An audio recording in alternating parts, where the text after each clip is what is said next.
Well, hey everyone, Colin with Mile High Modern here with Johnny Kellogg. Hello. Visiting us once again from mhmlending, one of my very much preferred lenders. He's been integral into my buy-side success this year.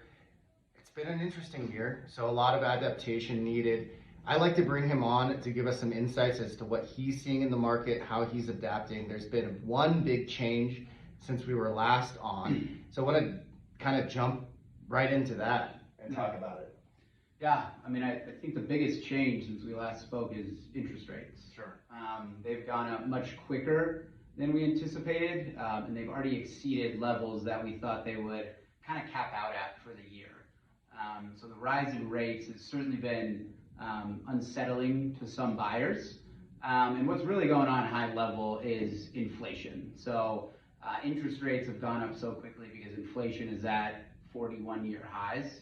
The Consumer Price Index, or CPI report, which measures the cost for goods and services, is up 8.5%.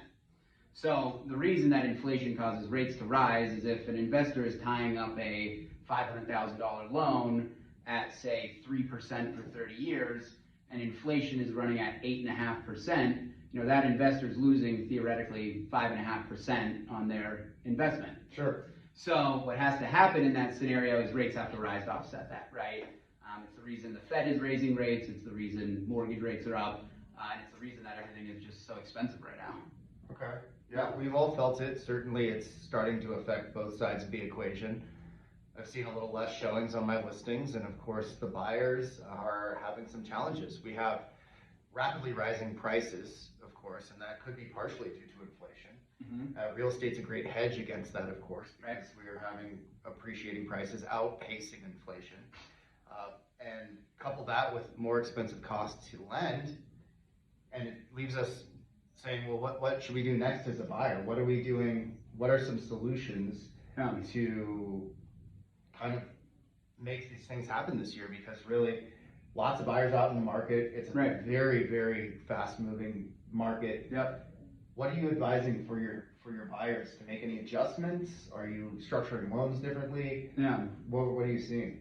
Well, I think one thing with rising rates, buyers that are going to step out of the market because rates have risen, I think that's the wrong mindset. Just because you have a 5.25% rate today to get into a house doesn't mean that has to be your rate the whole time you own the home, right? So might as well, instead of waiting on the sidelines for rates to drop, buy the house today. Maybe it's at a little bit higher rate than you're comfortable with, but build that equity, build that appreciation, and then a couple years from now when rates drop back down, you can refinance your loan, right? Sure. Some strategies we're seeing as helpful in the market today. We're continuing to educate all of our buyers. We're continuing to pre-underwrite them. We rolled out a cash buyer program. Sure. Essentially, high level, how it works is you go through our same pre-approval, pre-underwriting process. You identify the property that you want to purchase, and then we buy it for you in cash, right? We essentially make your clients cash buyers. So those programs have been around for a long time. We finally rolled one out. We're super proud of it. It doesn't have an expensive upfront fee, and that's gained a lot of traction in this market where a lot of people are feeling like they're losing out to cash. Sure. Yeah, I certainly know I've used some of your strategies with finance loans, not cash loans, frequently. Yeah. So it can be achieved. Are you advising buyers to take a look at ARMs these days? Yeah. They're interest rate sensitive? Yeah, so, ARMs got a bad rap in 07, 08. They had these huge balloon payments after 1 year, and there were just a lot of bad loans back then. The market's a little bit different now. What an ARM is, for those of you that don't know, it's still a 30-year mortgage, but a 7-year ARM, for example, is only fixed in for those first 7 years, right? So you're taking a little bit lower rate, fixed for 7 years, with it adjusting after year 7. Today on a jumbo mortgage, ARMs are actually very attractive. For a well-qualified borrower, let's just say like $1 million loan, jumbo 30-year might be 4.625%, whereas a 7-year ARM would be 4.125%. So you can get a 0.5% if you go with one of those ARMs.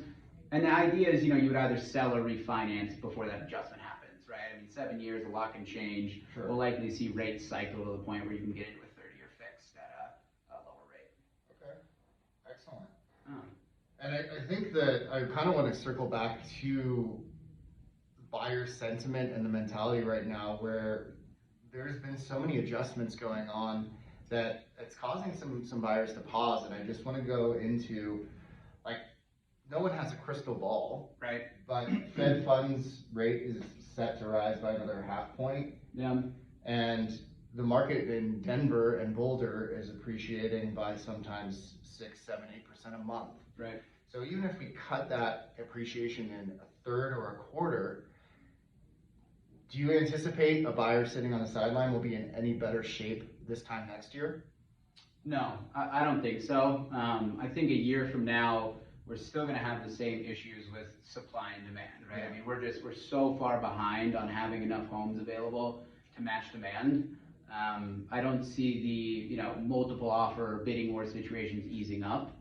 Like I mentioned earlier, rates have gone up, but by sitting on the sidelines, you lose out on building that equity. There was a statistic that we threw around the other day. Last year, according to CoreLogic, who's like a leading real estate analytics firm, the average Colorado homeowner made $78,000 in equity, right? Over that same period of time, 12 months, rates have gone up about 2%, maybe a little bit more today. Sure. But that 2% rise in rates for a $640,000 loan is about $13,000 in extra interest. So if we look at that and we say, hey, would you be willing to pay an extra $13,000 to make $78,000 in equity over the next year? I think most people would say yes. So prices aren't going to drop. You can, like I mentioned earlier, get in now, refinance your rate in the future. I don't see any benefit to sitting on the sidelines at this point. That's a great message. Yeah. I realized I was addressing all my questions to the phone, not talking directly to you. It's all right. Hopefully that I works can still out. hear 'em. But yeah, if there's anything you want to leave everyone with, I think we covered really the important parts I wanted to share. I know we get to talk a lot offline, and so that's really been the genesis of this conversation. Is Yep. we're in the office all the time trying to solve problems, creative ways of getting our clients in, beating cash offers with financed offers, or using your cash offer program. So Right. just wanted to bring you by. If there's any final words that you want to share. I just think in this market it's important to be educated, right? Work with somebody like myself and Colin who can kind of empower you to make decisions on your own. You hear out there that rates are rising, there's a housing bubble, and it's a bad time to buy. But when you really look at it and you get information from those of us who are in it every day, I think you can still look back and see that there's a lot of opportunity out there. Agreed. So appreciate you having me on. Yeah, good to see you again, my friend. Yeah. We'll be back probably within the month if he'll join us again. Yeah, hopefully rates have kind of leveled off at that point. That would be the ideal scenario. Cool, Johnny. Thank you. Well, thank you.